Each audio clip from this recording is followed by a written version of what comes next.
Senator, I'm just going with the Star Wars allegory. I apologize. We didn't plan on that. I don't know if you're into Star Wars. I don't know if you. Well, look, I didn't expect you to call Hogan Gidley a Sith Lord today. That was not on my bingo card. He liked it. He was into that. He was like, yeah. A compliment if you did call someone a Sith Lord, but you pulled it off. It somehow worked. I mean, Darth Maul does have one of the coolest theme songs in the entire series of Star Wars movies. So Hogan's got to be happy about that. And one of the coolest fights. I think it's inarguable that the Darth Maul fight in The Phantom Menace, probably the best fight in all the prequels. Absolutely, without question. In all the prequels, the music accompanying it, the horns, it really works.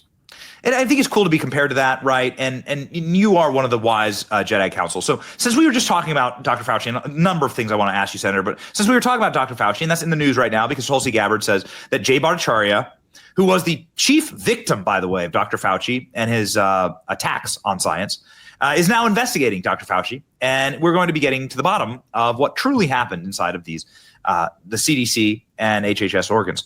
My question for you is more of an esoteric one, which has to do with the laws governing pardons. I have never heard of a pardon for a non-crime. And I don't know if that's constitutionally viable. We've had many legal scholars on, Senator, that have said that's not how pardons work. You commit a crime, you get accused of a crime, you get charged with a crime, you get found guilty, and then you get your pardon. And that's the way pardons have always worked. And to be able to just pardon people in perpetuity for nothing, that's an abuse of the system, and it won't stand up in court. What do you believe about that? Do you believe that Dr. Fauci is actually pardoned, Senator? I suspect that would hold up in court. I'm not certain. There is some ambiguity here in the sense that the Constitution grants the President of the United States pardon power. And many people have long believed that that can include both offenses that have reached the point of not only charge and conviction, but could also stem back to not yet charged offenses, sort of a prospective pardon for past conduct. I don't know whether courts will come out on this. I suspect they will err on the side of deferring to presidential authority, but I could be wrong. Mm-hmm. There's not been a lot of that recently from the courts. I think it'd be a unique. I think it'd be unique to see that play out in the court system, right? If a president can just say, here's hundreds of people that I'm just going to grant them immunity for anything they've ever done. Yeah. Or thousands of people, or millions of people. I mean, what's the limiting factor there, Senator? That a president just pardons all of his supporters? Well, he's going to pardon 100 million Trump supporters. You're all pardoned. Thank you for voting for me. Well, that seems like seems like a very bad incentive, right? You can imagine a post-apocalyptic dystopian scenario in which a president starts doing not only that, but also starts and not only pardoning crimes that have not yet been charged, but for past conduct. But what if it turns next to prospective conduct? You identify a bunch of people who you want to pardon. You pardon them for anything they've done up until that moment or anything thereafter. I think at that point, it really does start to get touchy. I think that ceases to be a pardon at some point and becomes something more akin to the buying and selling of indulgences, and that would be a problem. Yes. Yes. Well, it's one thing with Dr. Fauci. It's a totally different thing with saying like the entire January 6th committee. That's where it starts. Like, that's where it really starts. Like all these guys that did my dirty work, like every one of them, you get a pardon. Right. That's when you're like bleeding into it, right? Like these bodies of people that behave criminally, or that's what we, that's our presumptions here. You're good to go. That's exactly what you're talking about, Senator. Yeah, and I think that would become particularly problematic if a president were to identify a category of people by describing them, but not naming them. That would also become problematic. That's also a moment where it becomes rather less like a pardon. Yeah. I do think it is rather more like a pardon where somebody identifies someone by name, identifies conduct that may have occurred at some point in the past prior to the moment of the issuance of the pardon. That's a little bit more pardon-like. So just really quickly, because you're such dear friends with Dr. Fauci, and it's because of the questioning from your actual friend Rand Paul, who really ripped the bark off of Fauci. I mean, truly, unlike anybody else. Appropriately so. And he lied to Rand Paul. You can see him lie here in this famous clip where he actually shakes. And Dr. Fauci has done hundreds of thousands of interviews, and I've never seen him shake. It's the first time he shakes. What was happening here? I'm not sure that you were in the room for this, but can you please describe this? And as a senator and somebody who upholds the values of the Senate, you clearly would be for maximum punishment for somebody who openly lied to you about something like this. Yeah, it's a problem. Look, Rand Paul had been saying for a long time that there's something funky going on here. There's something that doesn't make sense. COVID comes out at the same time that for years, Dr. Fauci had been funding gain-of-function research, and gain-of-function research specifically into coronaviruses, looking into furin cleavage sites and all kinds of technical biological terms that I'm not terribly familiar with, but the world sort of understands now. And Dr. Fauci denied it. He denied it, called Rand Paul a liar. And then as it turned out, Rand Paul was right all along.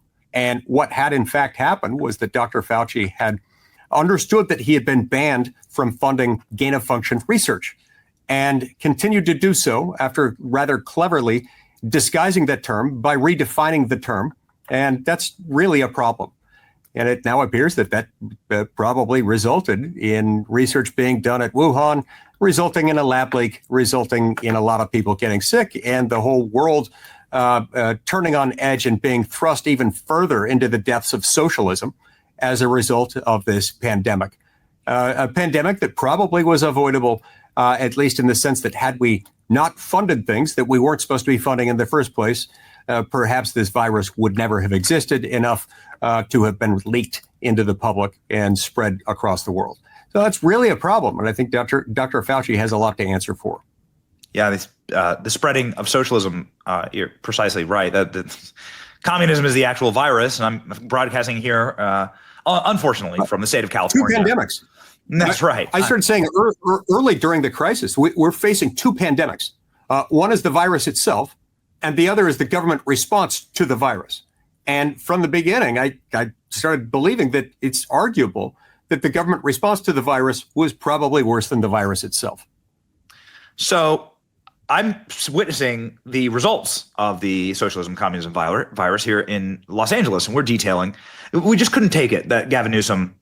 We're out here for CPAC and Turning Point and a number of other things, but we just couldn't take. We're extending our trip because we couldn't take it that Gavin Newsom was bragging about how great California's economy is doing, and we're here at a hotel in Beverly Hills, and there's homeless people everywhere. Okay, this is where like they make movies about how nice this place is. No, it's not nice. And the LA Water and Power is like across the street, Senator, and there's a homeless encampment that's blocks long in the place that's supposed to be cleaning up after the wildfires here. Like things are so unbelievably dysfunctional, dangerous, filthy. It's awful. I mean, it is truly a collapsing state.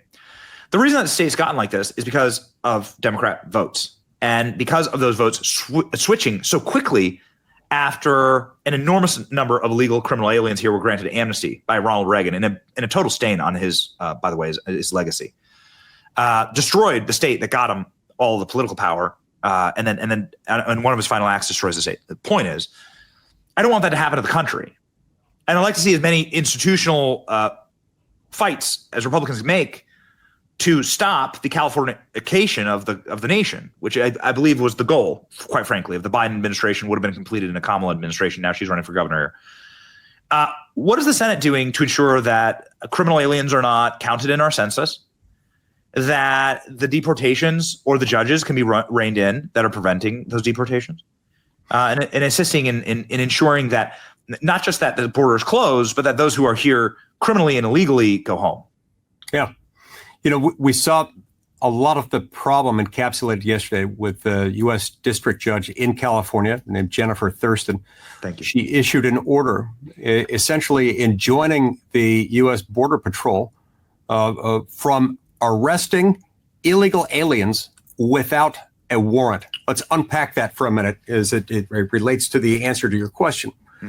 Normally, when you arrest someone, you don't have to have a search warrant. You can arrest someone with a warrant. It's used in certain circumstances where there's an ongoing investigation. You need to go after somebody. But in many instances, no arrest warrant is used because an officer may arrest someone. I mean, this is centuries-old doctrine at play here.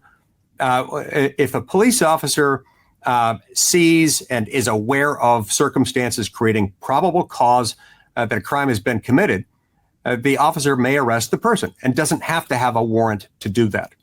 But this judge, Jennifer Thurston, issued an order essentially saying you're going to have to get a warrant to arrest illegal aliens. Even though, number one, it's not a rule that we follow elsewhere. Number two, there is a specific federal statute that authorizes the Border Patrol to arrest without a warrant suspected illegal immigrants, in part because it's a known fact that when you've got illegal immigrants, you've got an almost inherent flight risk, a risk that if you don't arrest them on the spot, they're going to leave. They tend to not have roots sunk as deep as other people do, and odds are pretty good that you're never going to find them again. And so you arrest them. Well, that was not okay with her. Look, this is part and parcel of this ongoing campaign of what I call the judicial and insurrectionists, those who refuse to acknowledge the legitimacy of the Trump presidency, the fact that he is president of the United States.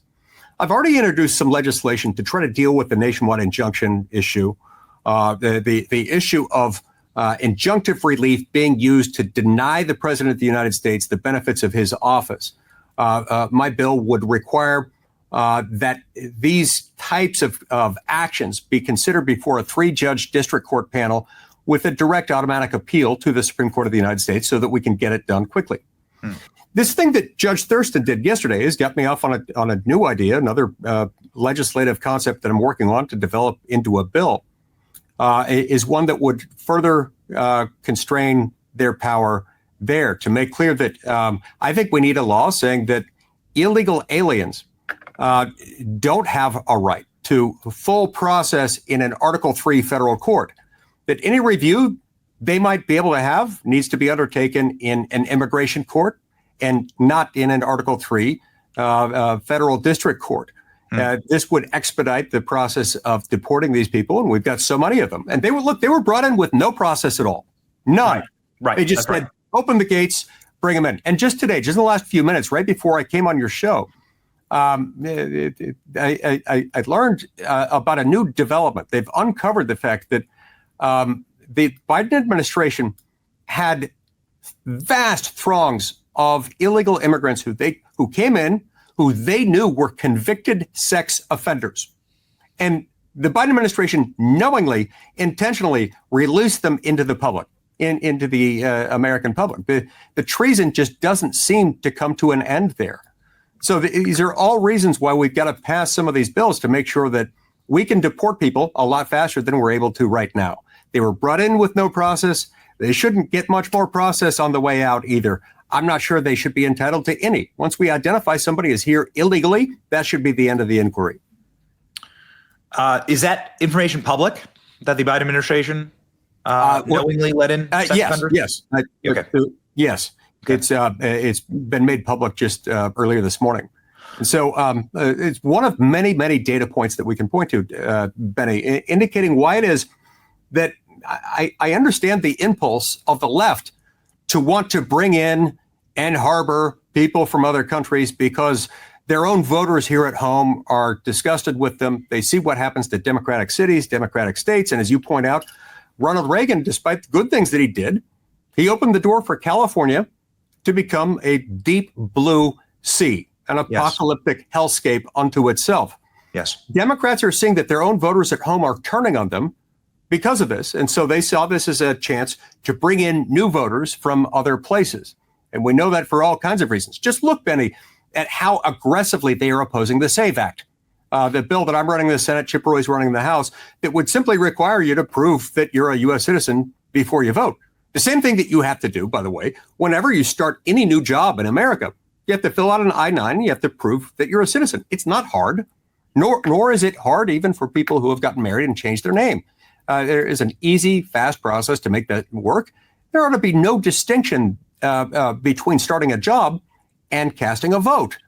And yet the Democrats weep and wail and have gnashing of teeth every time this comes up because, of course, no, we can't make people prove their citizenship because that way we couldn't win elections with the votes of non-citizens. This is unacceptable. It's got to stop. So that dovetails into something else I wanted to ask you about, which is the questions for the census. The reason why is such a thin majority in both the Senate and in the House, but especially the House, is because of the criminal aliens being counted in the census.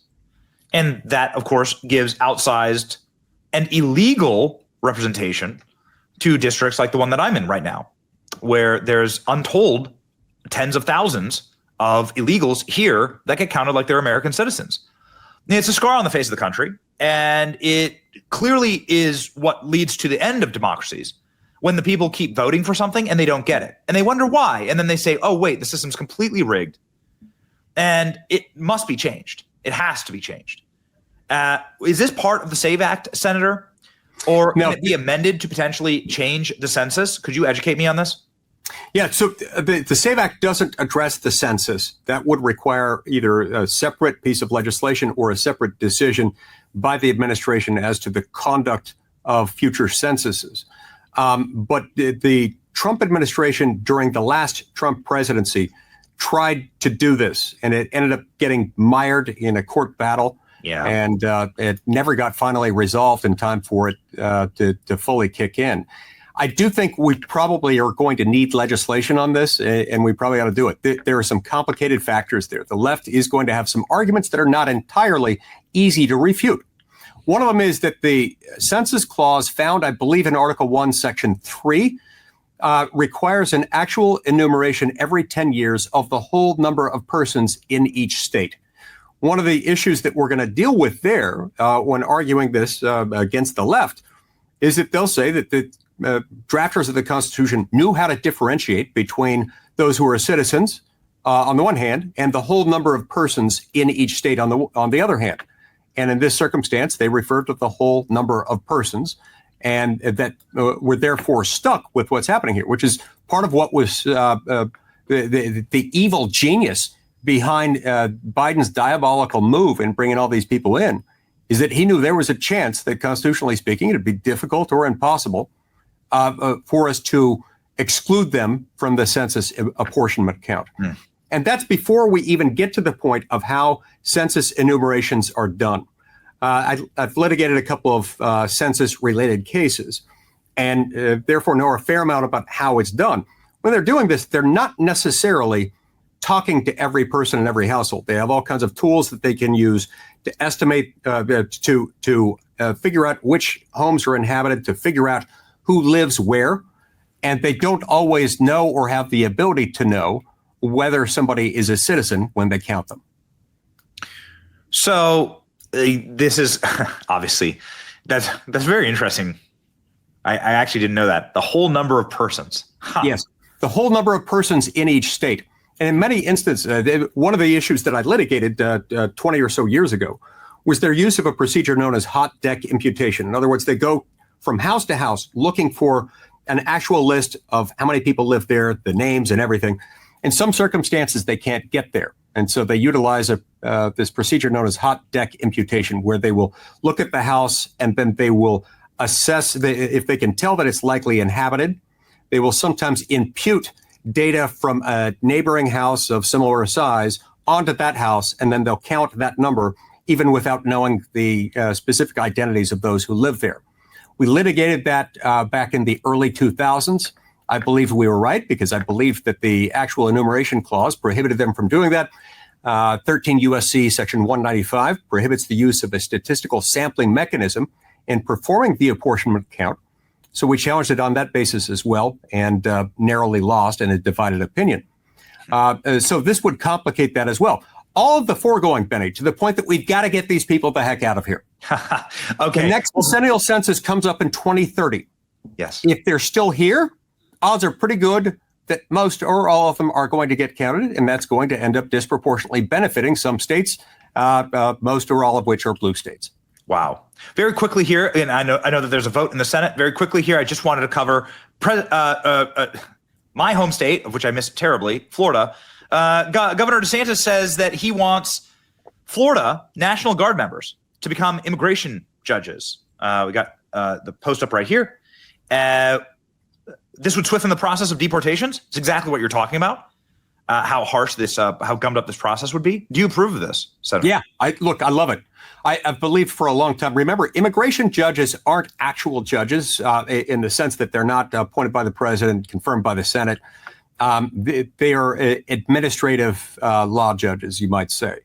And so you don't have to have all these people going through the same process. A lot of the work done by immigration judges, some of it is more difficult, but I think a lot of it could be performed by people who, once properly trained, could figure out how to decide whether the essential elements of a particular action have been satisfied and then make the decision. So the generous offer by Governor DeSantis to put state personnel here, Florida National Guard personnel, in charge of this is a generous offer and one that I think we should take him up on. Yeah, it's a great idea. Okay, well, thank you, Senator. A lot of great ideas. I learned quite a bit. I always do. And you should learn a bit by following Senator Mike Lee. Obviously, the based Mike Lee account, 600,000. Almost. We want to get to 600,000. We're going to round up. Help me get there today. All right, we'll get there. We'll get there today, maybe 600,000. Let's go. Let your memes be dreams. Follow based Mike Lee. Godspeed, Senator, and your vote. Vote well. Thank you. Will do. Remember, libs can't maim. See ya.